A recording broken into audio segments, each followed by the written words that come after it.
Evaluation of 3D printed packaging by Owen Kemp.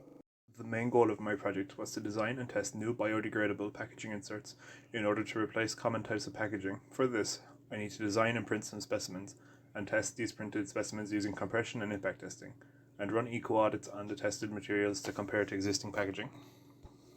3D printing is a relatively new idea, with it first being used by Scott Crump, who invented the first form of FDM printer, meaning fused deposition modeling.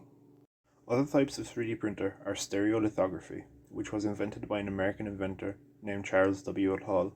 This form of 3D printer uses a UV light to harden a polymer in a certain place and form a structure, similar to how an FDM printer works, but it differs as it uses a liquid polymer in order to generate these structures.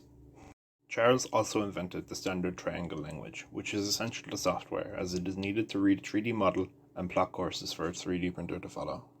There was three main materials that were used during the duration of this project: polylactic acid, a polymer that is produced using plant material into a hard plastic; polypropylene, a hard chemically resistant polymer that is used in the medical industry for transportation of medicines; and ABS, a thermoplastic that is made using the mass polymerization process.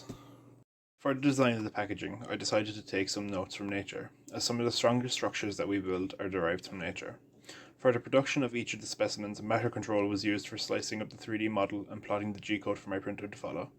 The printer that was used was an Anycubic Chiron, a large FDM printer with a print volume of around 64,000 centimeters cubed.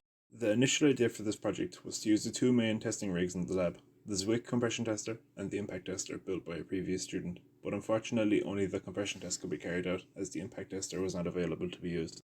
From the testing, a total of 21 specimens were crushed, with the PLA having the highest peak values and the ABS having the lowest peak values, which can be seen here on the right.